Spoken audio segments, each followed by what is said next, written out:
The first swing came fast. The hammer's head dented the pink frame, the sound sharp as bone snapping. My daughter screamed. The second strike shattered the spokes. By the third, she was sobbing so hard she couldn't breathe. I stood still, calm, watching. My sister didn't stop until the bike was twisted metal. She dropped the hammer, chest heaving, then looked at me with a smile that wasn't a smile. "That should be a lesson for her," she said.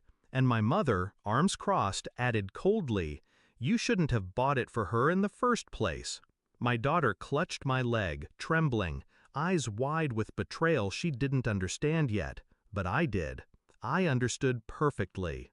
I didn't scream. I didn't cry. I just smiled. And then I said one sentence that drained the color from their faces. "You've just given me exactly what I needed." People think family protects you. I learned young that mine doesn't. My sister was always jealous of my grades, my job, my marriage. And my mother? She never hid her favoritism. My sister was her golden girl. I was the spare, the afterthought. I endured it. For years. Family dinners where every compliment slid toward her, every criticism landed on me. Birthdays where my gifts were mocked, my efforts ignored. But I let it pass.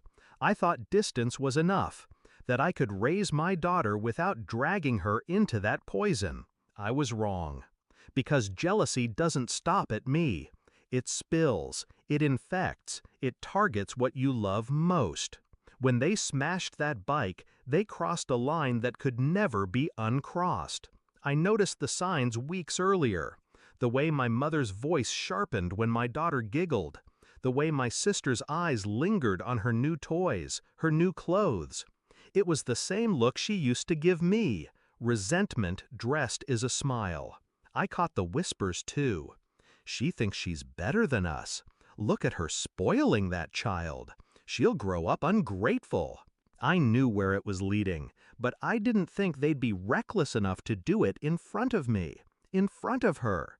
And that was their mistake. That night, after calming my daughter, after holding her until her sobs quieted into sleep, I sat alone in the dark. My pulse was steady. My mind was clear. I wasn't going to yell. I wasn't going to fight them on their terms. No. I was going to dismantle them, piece by piece, the way they tried to dismantle her joy. I opened my laptop. Years of receipts, transfers, records, I had them all. My sister's unpaid loans, the ones I quietly covered. My mother's utilities and rent payments, the ones I made just to help. Every dollar, documented. Every message where they promised to pay me back. Every signature. Every date. I built a file so airtight it could suffocate them. The first move was financial. I stopped every transfer, closed every shared account, redirected every automatic payment. By the end of the week, my sister's phone was cut off, my mother's electricity bill overdue, and the car insurance they depended on me for, canceled. The second move was social.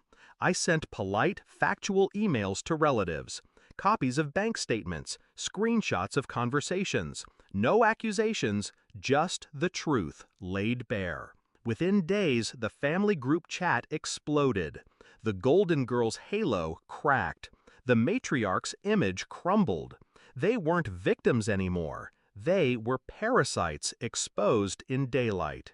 The third move was legal. My lawyer sent formal notices of debt collection, small claims court, nothing dramatic, nothing criminal, just enough to tighten the noose.